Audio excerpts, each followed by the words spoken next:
Welcome to A1 TV Telugu news. నేను భువన. Details చూద్దాం.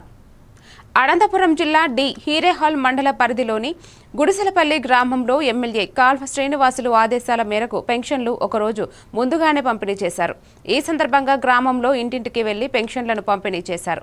ఈ కార్యక్రమంలో రాయదుర్గం మార్కెట్ యార్డు చైర్మన్ ఉండాల హనుమంతరెడ్డి పాల్గొని లబ్ధిదారులకు పెన్షన్లు అందజేశారు. అనంతరం ఆయన మాట్లాడుతూ నూతన సంవత్సర శుభాకాంక్షలు తెలియజేస్తూ రైతులు, గ్రామస్తులు అందరూ ఆనందంగా జీవించాలని ఆకాంక్షించారు.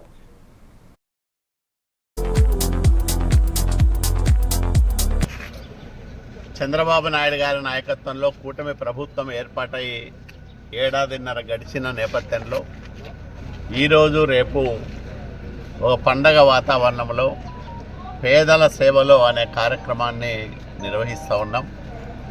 ఈరోజు రాష్ట్ర వ్యాప్తంగా పెద్ద ఎత్తున సామాజిక పెన్షన్ల పంపిణీని చేపట్టాం. మామూలుగా అయితే 1వ తేదీ ఆదివారం వస్తే ముందు రోజే ఇచ్చేది అలవాటు, ఆనవాయితీగా పెట్టుకున్నాం. కానీ కొత్త సంవత్సరం కాబట్టి ఒకరోజు ముందుగానే ఇవ్వాలని ఈరోజే అందరికీ పెన్షన్లు పంపిణీ చేస్తూ ఉన్నాం.